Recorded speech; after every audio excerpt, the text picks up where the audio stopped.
damos gracias a Dios por el privilegio de estar el día de hoy aquí en este lugar.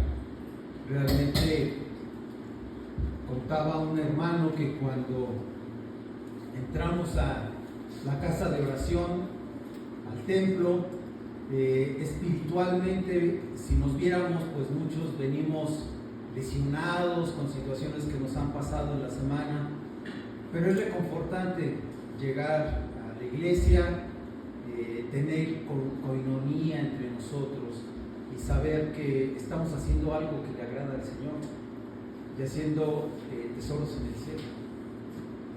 Gracias a Dios por la vida de cada uno de ustedes y solamente recordarles, hermanos, que el día viernes hemos retomado las clases de la carta a los Efesios. Este viernes en particular para su servidor fue muy singular porque empezamos a tocar temas que impactan en la vida de cada uno de nosotros. El saber que tenemos grandes riquezas espirituales y que muchas veces, decía una hermana muy atinadamente, a veces tenemos vidas miserables espiritualmente hablando, porque tenemos una riqueza tan profunda en la palabra de Dios, pero como no la conocemos, no la practicamos y no disfrutamos de esa vida abundante que el Señor ha prometido a sus hijos. Entonces los viernes a las 7 los esperamos aquí, quienes puedan venir, y los domingos a las 10 de la mañana pues tenemos nuestra clase dominical. Y bueno, le voy a dar el micrófono a mi hermano Pepe. Nos trae el mensaje de la palabra de Dios. Hemos estado orando por el hermano, adelante hermano, para que el Señor lo utilice y Él nos exponga la palabra. Adelante.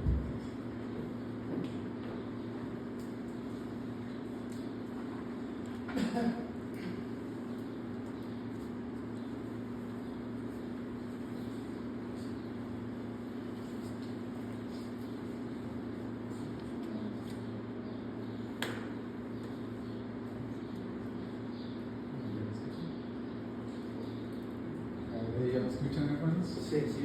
Buenos días. Buenos días. La verdad es que estoy emocionado, pero antes de mis emociones, que es lo de menos, estoy agradecido con Dios. Vengo del seminario de Palabra de Gracia, donde mi compañero Luis Abreu es uno de los profesores, pues su pastor. Gracias, pastor, por la oportunidad. Mi nombre es José Camiroaga, pueden decir Pepe. Vienen conmigo pues mis hijos, Paulina, Ayari y Marlon. Bueno, nos vienen acompañando. Y el día de hoy vengo a hablar acerca de la carta de Filemón. Cuando el pastor me hizo la invitación a compartir la palabra, realmente les voy a decir algo. Me emocioné porque es algo que en mi corazón anhelaba. Y su pastor, algún tema en particular, me dijo: lo que el Señor ponga en tu corazón. Y a partir de ese momento hubo una inquietud en mi corazón: Señor, ¿de qué vamos a hablar? Y el Señor nos instruyó para que habláramos acerca de la carta de Filemón, que es una carta donde ahí está nutrida, pero hay algo en particular que nos habla esta carta y es acerca del perdón.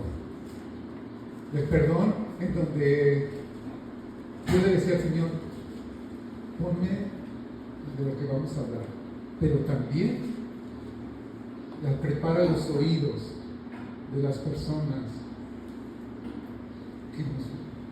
que vamos a escuchar tu palabra.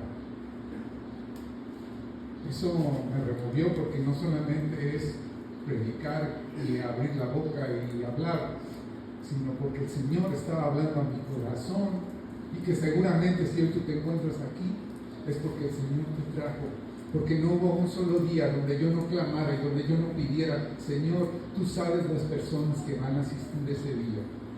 Yo no conozco sus vidas, ustedes no conocen la mía, pero el Señor lo conoce todo. Entrando ya a la carta, vemos que la epístola de Filemón nos habla acerca de un hombre que es el apóstol Pablo, que le dice a Tíquico, necesito que vayas a ver a Filemón, pero que lleves esta carta y que se la entregues. Había un requisito indispensable.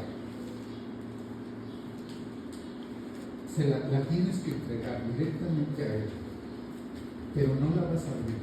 No se va a abrir esa carta hasta que no esté presente Filemón, que era el destinatario, su esposa, su hijo y la iglesia. Imagínense la escena que llegan llega Tíquico a entregarle a Filemón. Filemón, aquí está esta carta. Y yo me imagino que Filemón temblaba. ¿De quién es? Del apóstol Pablo. ¿Se imaginan? Recibir una carta directamente del apóstol Pablo, que llegara y dijera: Filemón, este es para ti. ¿De quién es? ¿De Pablo? Ay, no, pero espérate. Aquí dice algo. Que sea leída delante de la iglesia. Filemón ha dicho: delante de la iglesia tengo que hacer esto. ¿Sí? Vamos directamente. Acompáñenme por favor al libro de Filemón.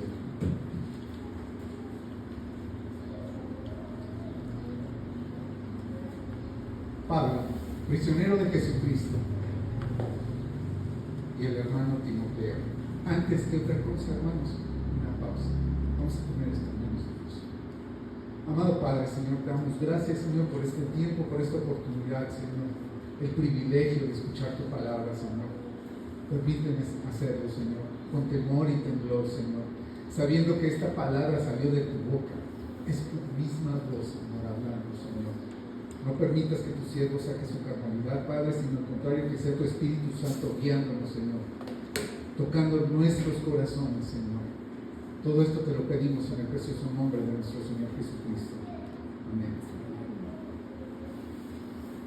Pablo, prisionero de Jesucristo, y el hermano Timoteo, al amado Filemón, colaborador nuestro, y a la amada hermana Apia, y a Arquipo, nuestro compañero de milicia, y a la iglesia que está en tu casa. Gracia y paz a vosotros de Dios nuestro Padre y del Señor Jesucristo. Doy gracias a mi Dios haciendo siempre memoria de ti en mis oraciones, porque oigo del amor de la fe y de la fe que tienes hacia el Señor Jesús y para con todos los santos, para que la participación de tu fe sea eficaz en el conocimiento de todo bien que está en vosotros por Cristo Jesús.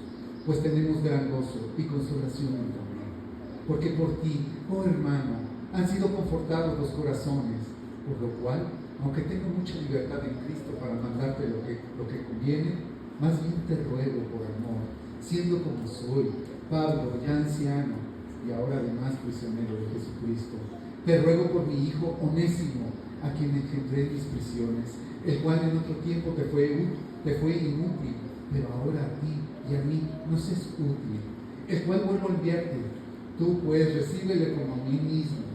Yo quisiera retenerle conmigo, para que en lugar tuyo me sirviese en mis prisiones por el Evangelio, pero nada quise hacer sin tu consentimiento, para que tu favor no fuese como necesidad, sino como voluntad. Porque quizá para esto se apartó de ti por algún tiempo, para que le recibieses para siempre. No va como esclavo, sino más que esclavo, como hermano amado, mayormente para mí, pero cuanto más para ti, tanto en la carne como en el Señor.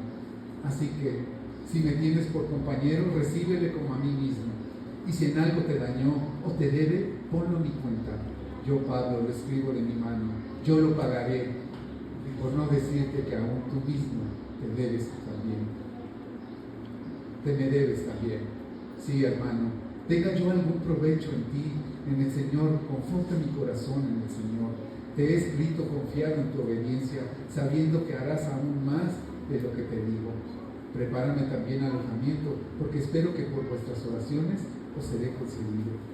Te saludan Epafras, mi compañero de prisiones por Cristo Jesús, Marcos, Aristarco, Demas y Lucas, mis colaboradores. La gracia de nuestro Señor Jesucristo sea con vuestro espíritu. Amén. Esta carta fue abierta a la iglesia y fue dirigida. Filemón era el destinatario de esta carta.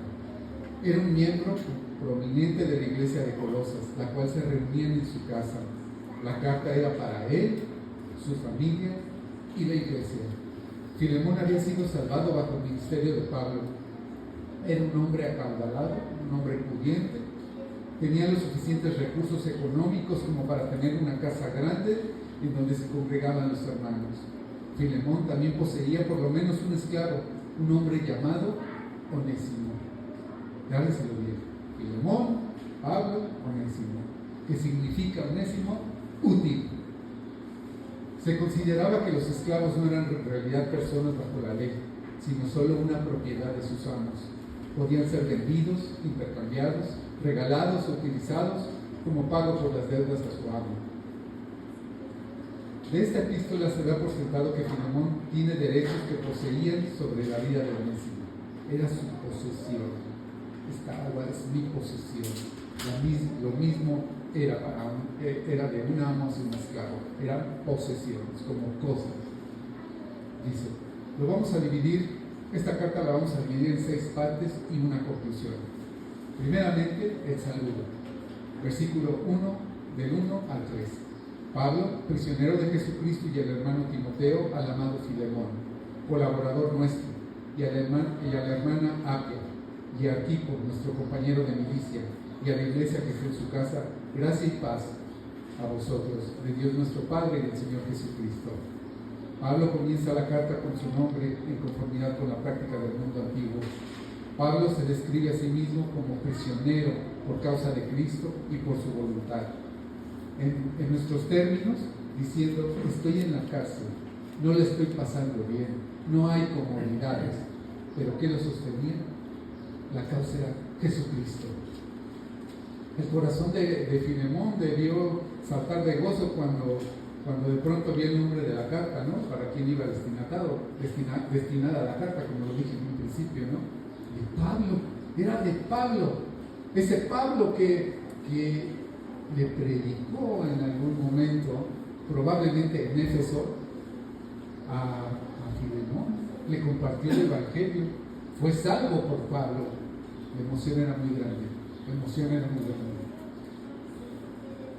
Dice, también fue Apia, era su esposa, Arquipo, se presume que era su hijo, de Filemón, y al mencionar Pablo, compañero de milicia, un término militar, nos evidencia que participaba el hijo, participaba dentro del ministerio, tal y como lo dice en 2 de Timoteo 2. Tú pues sufre penalidades como buen soldado de Jesucristo. Aquí vemos que su hijo de Filemón participaba dentro del ministerio de Cristo en ese momento. Pablo también dentro de los saludos a quien va dirigida la carta nombra a la iglesia, es decir, a todos los que se congregaban en la casa de Filemón.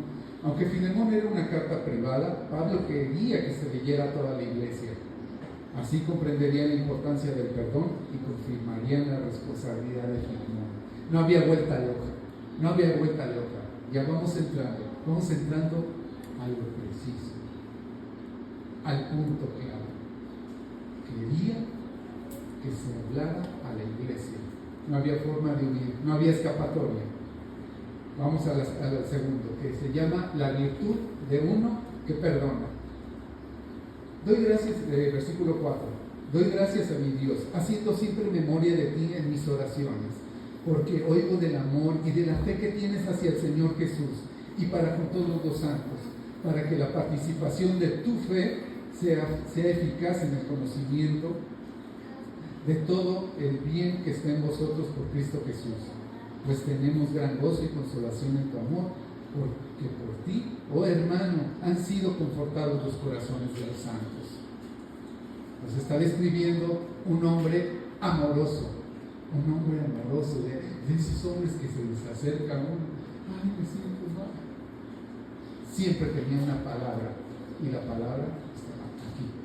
Una palabra de consolación, una palabra de apapacho, una palabra de amor.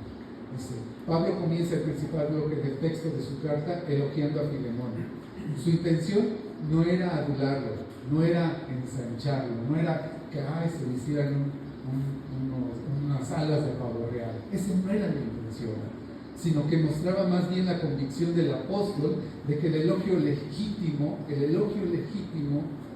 nutre la virtud y constituye un antídoto contra el pecado. Cuando vemos a alguien que predica, cuando vemos a un hermano que tiene esa naturaleza, ese amor a Cristo, no es por darle la coba, sino por agarrar y decir, hermano, bien, vas bien, hermano Aurelio, lo hiciste muy bien, hermano Toño, me enseñas muy bien. Es una forma de exaltar la virtud, más no de ensanchar las alas. El carácter virtuoso de Filemón es la base sobre la cual descansa la intención de Pablo de obtener el perdón para Onésimo. Pablo siempre daba gracias a Dios al orar por Filemón y no hallaba reproches en él. La epístola de Filemón lo demuestra, pues Pablo no corrige ni sugiere que suceda algo indebido en su vida. Todo lo que Pablo escuchaba de Filemón era bueno. Todo lo que escuchaba de Filemón era bueno, era consolador, era amoroso. Dio su casa, dice que era un hombre con una buena posición económica. Supongo que su casa era grandísima. Ojo, lo vamos a ver más adelante, me adelanto un poco. No era pastor, no era anciano. Era un hombre común y corriente, pero lo caracterizaba su encuentro con la verdad, todos los días y a todas horas. Filemón era conocido por el amor, y esto es algo que trajo gran gozo y consolación al corazón de Pablo. A través de Filemón, los corazones de los santos habían sido confortados. Corazones es la traducción de spansha, cuyo sentido literal es intestinos o entrañas. En el Antiguo Testamento, el corazón, ellos lo veían como que era no el corazón. Ahora decimos, no es que me lastimó en el corazón cuando alguien nos agrede, en aquel momento era traducir las entrañas, los intestinos. O sea, pudiera decirse que cuando era lastimado, cuando hacíamos un mal comentario de alguien, ellos se referían a las entrañas, desde el estómago, desde la panza, no desde el corazón como nosotros lo conocemos. Se refiere a la base donde residen los sentimientos. Los hermanos que afrontaban dificultades, que sufrían, estaban heridos en sus emociones, habían sido confortados por Filemón. La palabra confortados viene de anapao, un término militar que hace referencia al descanso de una tropa tras haber realizado una marcha. Filemón proveyó descanso y renovación a todos los hermanos agobiados, actuando así como un pacificador. Se caracterizaba principalmente por su amor ágape, un amor voluntario que surge de una decisión, el amor que se sacrifica y que es humilde. Este era un amor bíblico, producto del fruto del Espíritu. ¿Qué nos dice en Gálatas? Vamos a Gálatas 6, por favor.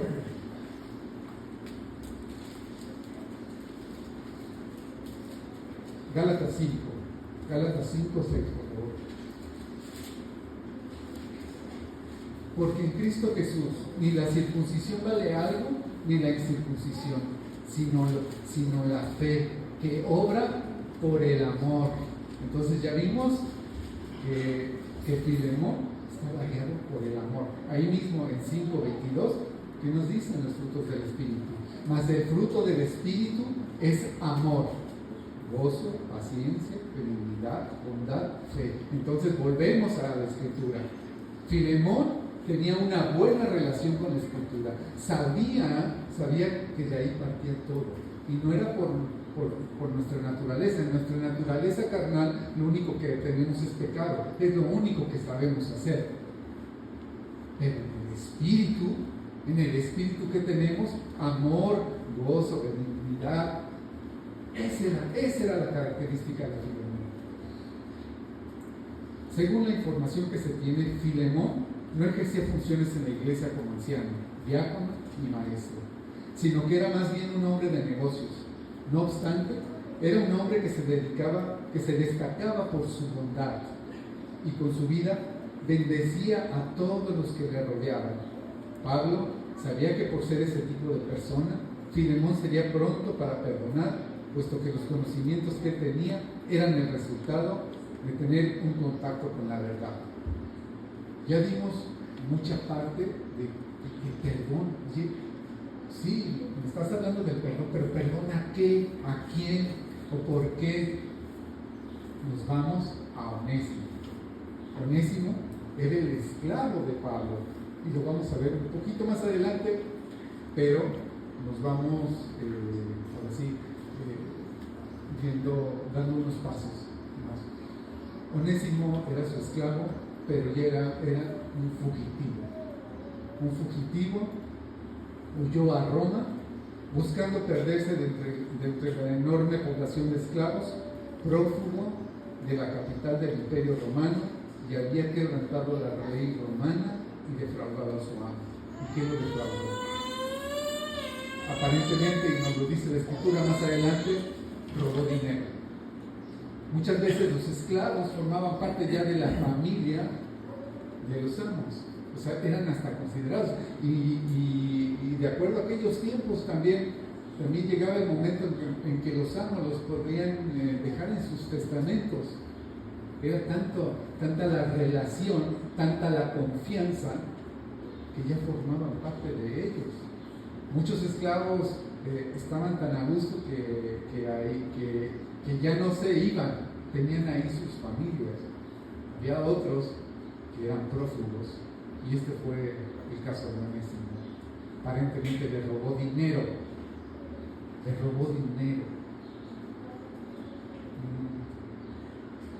Pudo, más bien, no le dio el valor y perdió la confianza de su amo. ¿Y qué es lo que hizo? Pelas. No dice cuánto, no dice si fueron 1,000, 2,000, 3,000, 50,000, no lo sabemos. Que traducidos a nuestros tiempos pudo haber sido, por poner un ejemplo, $5,000, $10,000, no lo sabemos. El monto no es lo relevante. Lo relevante es que huyó. Onésimo huye y se va a refugiar con los romanos. Por X circunstancia que no nos lo dice la palabra, tiene un encuentro con Pablo, quien es quien le predica. Pero en el tercer punto vemos las acciones de uno que perdona. Lo vamos a ver del versículo 8 al 10. Pablo intercede por Onésimo, por lo cual, aunque tengo mucha libertad en Cristo para mandarte lo que conviene, más bien te ruego por amor, siendo como soy, Pablo, ya anciano, ahora además prisionero de Jesucristo, te ruego por mi hijo Onésimo, quien engendré en prisión. Pablo le está diciendo aquí a Filemón, mira, aunque ante las Escrituras tengo un cargo apostólico, y que bien podría yo agarrar y decirte, lo haces porque lo haces, con una autoridad que Dios se la había dado. Pablo lo está haciendo de una forma humilde, lo está haciendo a nivel de un amigo entrañable, un amigo y hermano amoroso. Menciona en el versículo 9, dice, te ruego por amor. ¿Se imaginan ese ruego?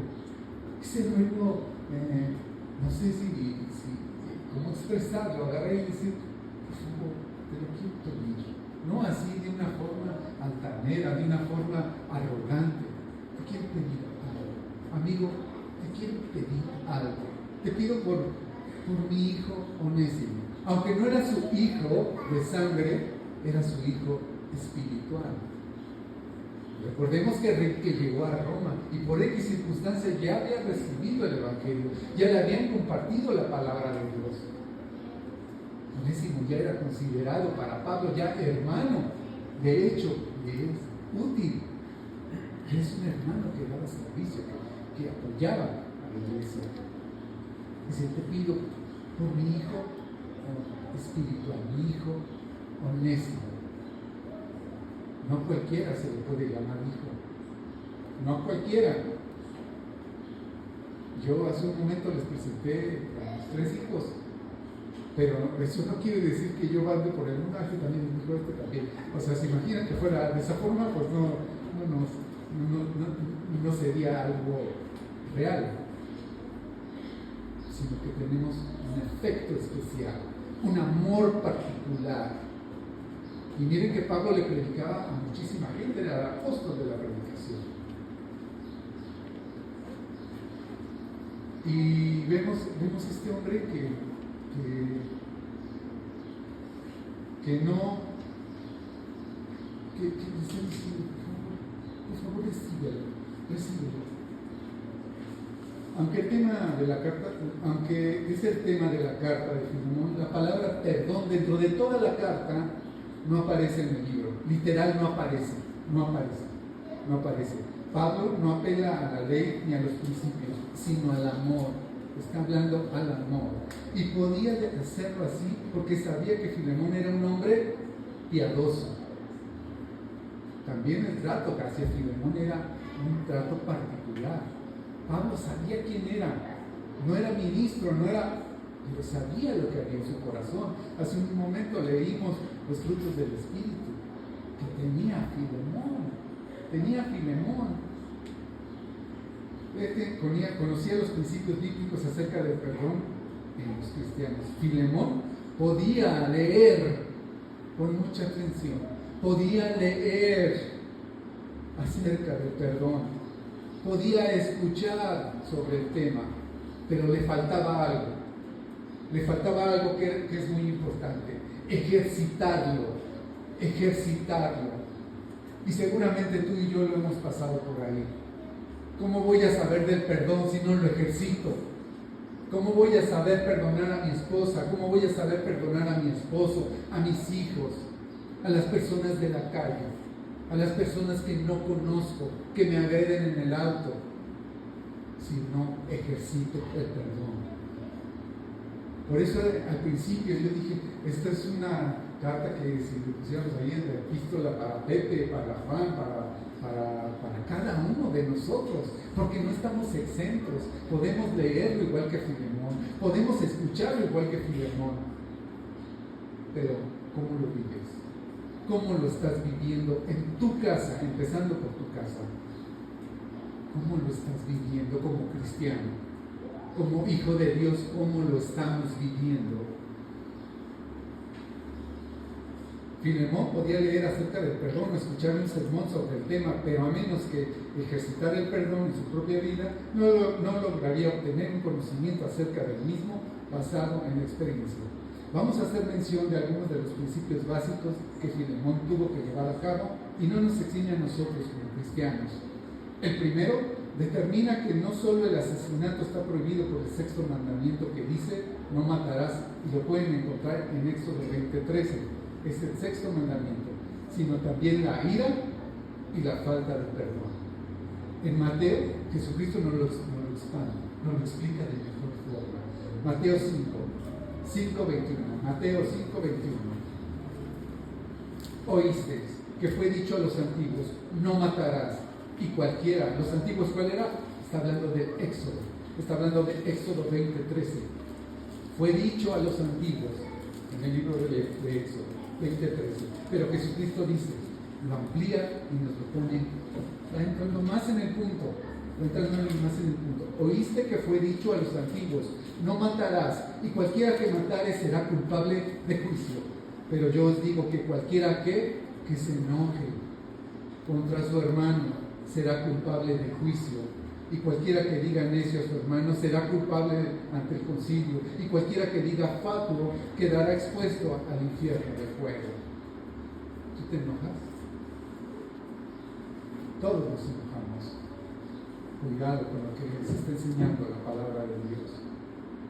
Nos está enseñando que seamos amorosos, compasivos, así como era Filemón.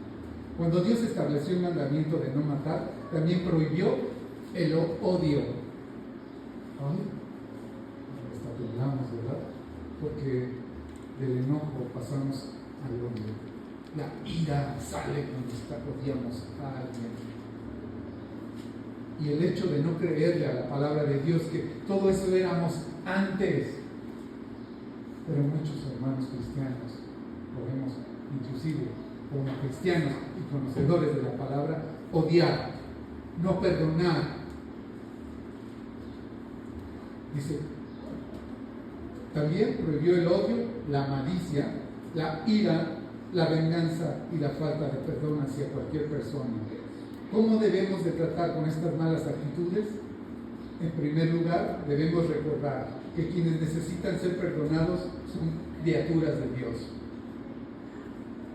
No solamente estoy hablando de personas creyentes en la palabra. Todos desde chicos, los que venimos de nuestra antigua religión, nos enseñaron el Padre Nuestro, ¿no?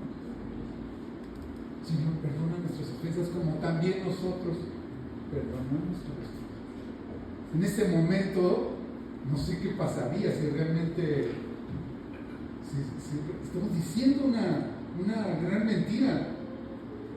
Estamos diciendo una gran mentira y nos lo sabemos de pe a pa. ¿Realmente perdonamos a los que nos ofenden? No, Señor. Vergüenza delante de ti, Señor. Me avergüenzo delante de ti porque hablo de tu palabra cuando no la hago. Los creyentes tienen en su interior la vida de Dios. Los no creyentes son criaturas hechas a su imagen. El segundo principio establece que cualquiera que nos ofende en realidad ofende a mayor medida a Dios. Un ejemplo bíblico tenemos a David, cometió adulterio con Betsabé. Él pecó contra ella, contra su esposo, contra su propia familia y contra la nación. Pero principalmente pecó contra Dios. Cuando nosotros pecamos con el esposo, con la esposa, con los hijos, con los padres, al primero que estamos ofendiendo es a Dios. Cuando vamos en el carro y le decimos burro al que se nos cruzó, estamos pecando primeramente contra Dios, no contra el conductor. Cuando damos una mala contestación, estamos pecando contra Dios. Y así fue, y así nos lo dice en el Salmo 51, 3. Porque yo reconozco mis rebeliones y mi pecado está siempre delante de ti. Contra ti solo he pecado y he hecho lo malo delante de tus ojos, para que seas reconocido justo en tu palabra y teniendo por puro en tu juicio. ¿Saben lo que le costó a David llegar a pensar de esta forma? Aplastar su ego, aplastar su orgullo y reconocer que el que ofendió fue a Dios antes que a Betsabé, antes que al esposo de Betsabé. Ofendió a Dios. El tercer principio establece que quienes rehúsan a perdonar a otros tampoco recibirán el perdón de Dios. El no perdonar a otros estorba en nuestra comunión con Dios y nos expone a recibir disciplina. ¿Cómo anda el orgullo? ¿Cómo anda tu corazón para agarrar y decir, yo no perdono? No, que lo perdone Dios. Que lo perdone Dios. Yo no soy Dios para perdonar. Pues efectivamente, bien has dicho, no eres Dios. Entonces, Mateo 6, 14. Porque si perdonáis a los hombres sus ofensas, os perdonará también a vosotros vuestro Padre Celestial. Mas si no perdonas a los hombres sus ofensas, tampoco vuestro Padre os perdonará vuestras ofensas. El cuarto principio declara que quienes muestran un espíritu no perdonador no gozarán del compañerismo, de la comunión ni del amor de los creyentes, y lo podemos ver en Mateo 18, donde nos habla de los dos deudores. Uno de ellos que amaba y decía, cuando llegan a cobrarle, Señor, por favor, no puedo pagarte. Lo voy a leer rápido. Por lo cual el reino de los cielos es semejante a un rey que quiso hacer cuentas con sus siervos, y comenzando a hacer cuentas, le fue presentado uno que le debía 10,000 talentos. A este, como no pudo pagar, ordenó su señor venderle y a su mujer e hijos, y todo lo que tenía para que se le pagase la deuda. Entonces, aquel siervo postrado le suplicaba diciendo: Señor, ten paciencia conmigo y yo te lo pagaré. El señor de aquel siervo, movido a misericordia, le soltó y le perdonó la deuda. Pero saliendo aquel siervo, halló a uno de sus consiervos que le debía 100 denarios. Haciendo de él, le ahogaba diciendo: págame lo que me debes. Entonces su consiervo, postrándose a sus pies, le rogaba diciendo: ten paciencia conmigo y yo te lo pagaré todo. Mas él no quiso, sino fue y le echó en la cárcel hasta que le pagase la deuda. Viendo sus consiervos lo que pasaba, se entristecieron mucho y fueron y refirieron a su señor todo lo que había pasado. Entonces, llamándole su señor, le dijo: siervo malvado, toda aquella deuda te perdoné porque me rogaste. ¿No debías tú también tener misericordia de tu consiervo, como yo tuve misericordia de ti? Entonces su señor, enojado, le entregó a los verdugos hasta que pagase todo lo que le debía. Así también mi Padre Celestial hará con vosotros si no perdonáis de todo corazón cada uno a su hermano sus ofensas.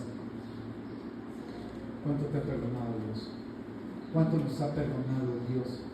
Para que encima veas a otro, lo humilles y le quieras cobrar. Y no precisamente, aquí está hablando en un sentido, el principio económico, pero también habla de las ofensas. ¿Que no hemos ofendido a Dios con nuestras actitudes? Por supuesto que sí. ¿Y Dios qué le hizo? Dio a su Hijo en la cruz. Dio a su Hijo en la cruz cuando yo no valía nada. No valía nada. Lo único que había en mí era podredumbre. El quinto principio es la venganza, negando el perdón y usurpando el lugar de Dios. Romanos 12, 19. No os venguéis vosotros mismos, amados míos, sino dejad lugar a la ira de Dios, porque escrito está: mía es la venganza, yo pagaré, dice el Señor. El que me la hace, me la paga. ¿Cómo se escucha eso en los matrimonios? ¿Cómo se escucha con nuestros compañeros de trabajo? Me las vas a pagar. Esto no se queda así. No es así. Y a veces desde dentro de la familia. El sexto principio aclara que un espíritu no perdonador inhabilita al creyente para adorar. Parte de lo del servicio es la adoración. Pero ¿qué nos dice Mateo 5:23? Por tanto, si traes tu ofrenda al altar y allí te acuerdas de que tu hermano tiene algo contra ti, deja allí tu ofrenda delante del altar y anda y reconcíliate primero con tu hermano. Y entonces ven y presenta tu ofrenda. ¿Saliste peleado de tu casa? ¿Salieron matrimonios agrediéndose? Pero eso sí, cruzando la puerta, todos con alas, todos, padres, hijos, todos, hasta el predicador. No, dice, ve y reconcíliate primero, reconcíliate. O sea, Dios quiere familias adoradoras, sí las quiere, pero hay una base, y hay un principio. Por eso estoy diciendo ahí, por tanto, traes ofrenda al altar y ahí te acuerdas de que tu hermano tiene algo contra ti, deja allí tu ofrenda, déjala allí. Primero ve y reconcíliate. Primero, lo primero. Séptimo principio. Nos enseña que los agravios y las ofensas que sufrimos los creyentes forman parte de las pruebas y tentaciones que debemos enfrentar. Mateo 5:44. Pero yo os digo, amad a vuestros enemigos, bendecid a los que os maldicen, haced bien a los que os aborrecen y orad por los que os ultrajan y os persiguen, para que seáis hijos de vuestro Padre que está en los cielos, que hace salir el sol sobre malos y buenos, y que hace llover sobre justos y injustos. Hace salir el sol, una gracia común para todos. Pero ¿qué nos está invitando a hacer? Seamos benignos, bendecid. Y la única forma para poder llegar a ese punto, nos volvemos a la palabra. Es la palabra suficiente para cambiar mi mal carácter. La palabra es suficiente para tener una buena comunión con los hermanos. La palabra es suficiente para hacer la voluntad de Dios y ser obediente.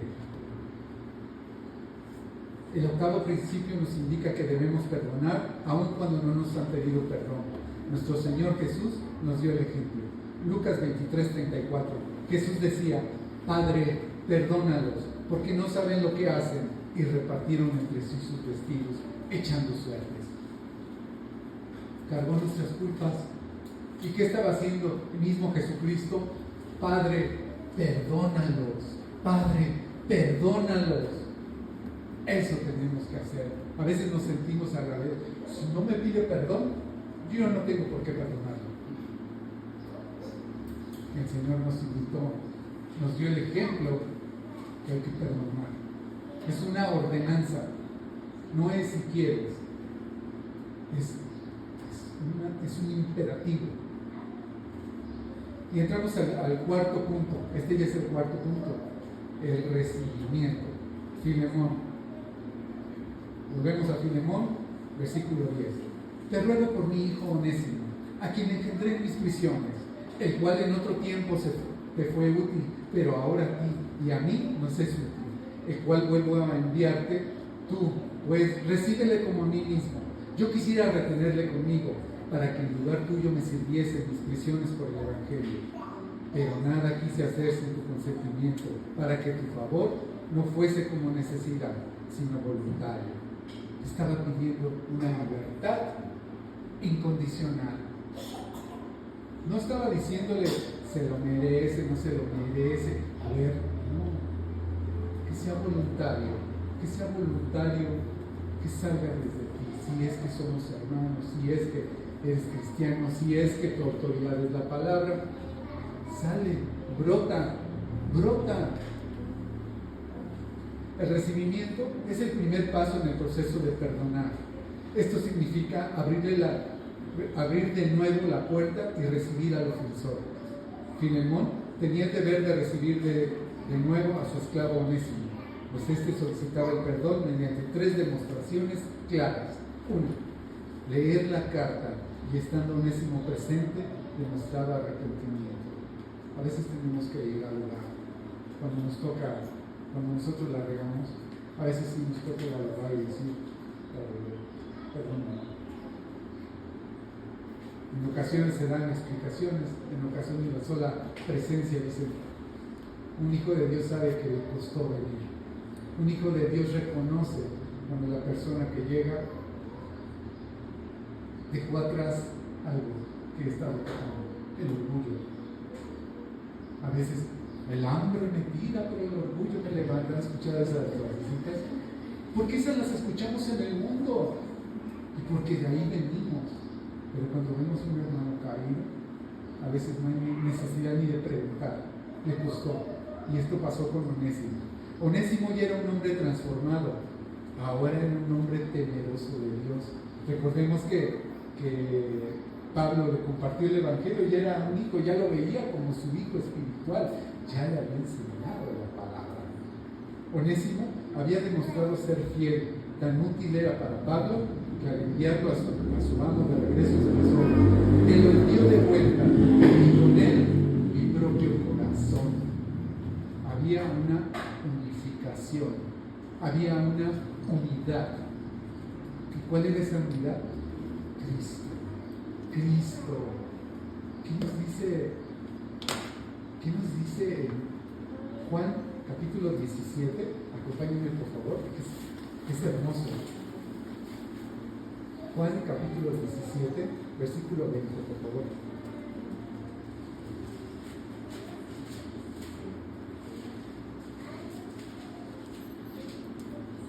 Fíjate bien esto, presta mucha atención. El Señor está haciendo la oración. Y entre las oraciones me voy a ir hasta el 20, que es donde está orando por ti. Fíjense. Mas no ruego solamente por estos, se refiere a los apóstoles,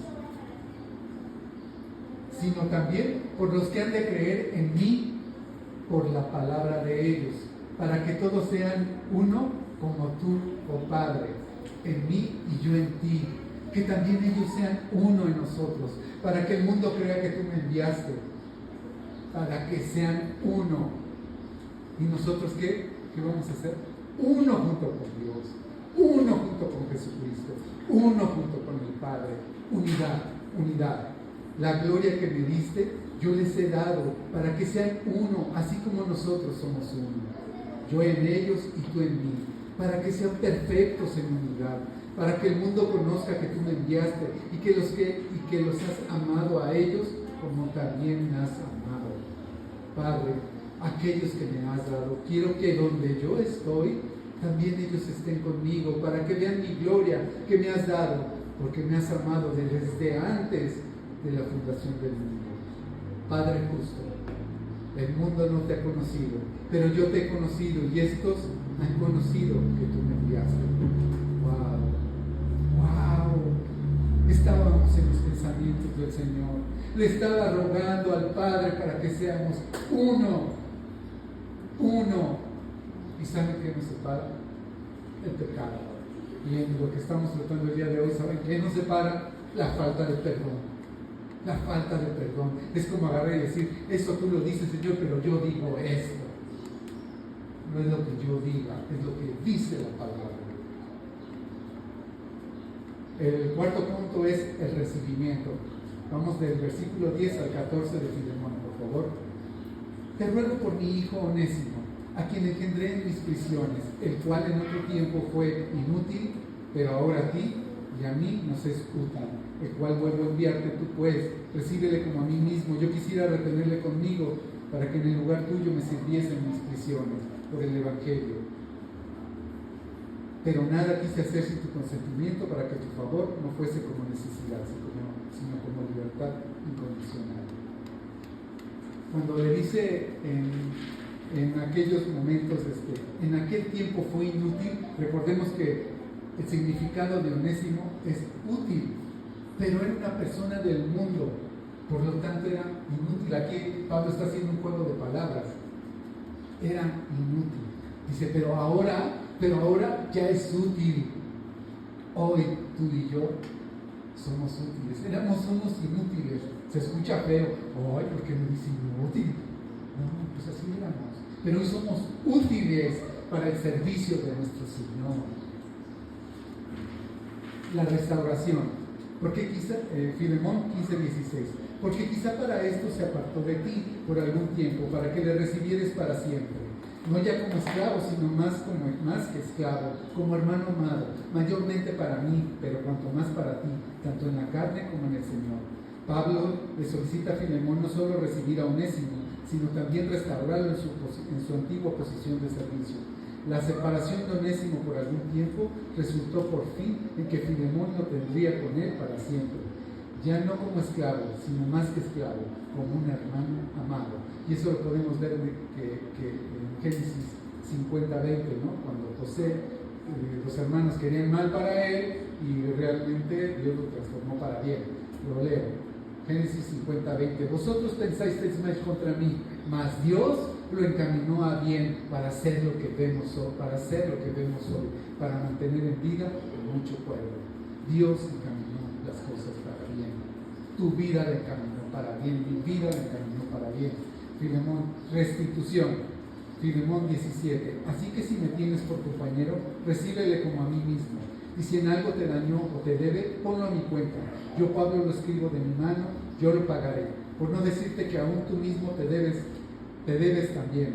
Sí, hermano, tenga yo algún provecho de ti en el Señor, conforta mi corazón en el Señor. Pablo afronta el asunto de la restitución pidiéndole a Filemón que reciba a Onésimo, como a mí mismo. Así le dice Pablo, como a mí mismo. La restitución es un componente esencial del perdón, de manera que sería justo por parte de Filemón esperar recibirla por parte de Onésimo. No obstante, también es correcto perdonar con misericordia y no esperar la restitución. Pues como yo ya te perdoné, o ven, pídeme perdón. No. Deja que fluya. Si, lo correcto es que si nos equivocamos por misericordia, perdonemos. Si nos ofendieron, perdonemos. Si en algo te dañó o te debe, ponlo en mi cuenta, le dice Pablo. Si en algo te dañó ponlo en mi cuenta. Al ofrecer asumir la deuda de Onésimo, Pablo despeja cualquier presión que pudiera recaer sobre Filemón. El mismo Filemón recibió la riqueza, que es la palabra de Dios. aquí Pablo sigue manejando esta parte, ¿no? Oye, el deber, tú también debías, tú también eres pecador, yo también soy pecador. Conclusión, la disposición de Pablo a pagar la deuda de Onésimo con el fin de restaurar su relación con Filemón es una hermosa ilustración de la obra de Cristo. Al igual que Dios ha recibido ofensas, Onésimo, como cualquier pecador, precisa la reconciliación. Pablo, por su parte, se ofreció para pagar el precio necesario para hacerla posible. Este es el mismo papel que desempeña Jesús en la relación entre el pecador y Dios. Pablo, al igual que Cristo, estuvo dispuesto a pagar el precio de la reconciliación. Nos vamos a ir a Isaías 53, 4, por favor.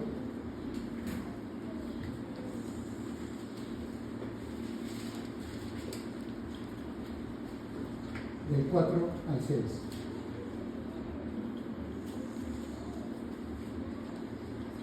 Isaías 53, del 4 al 6. Ciertamente llevó él nuestras enfermedades y sufrió nuestros dolores, y nosotros le tuvimos por azotado, por herido de Dios y abatido. Mas él herido fue por nuestras rebeliones, molido por nuestros pecados. El castigo de nuestra paz fue sobre él, y por su llaga fuimos nosotros curados.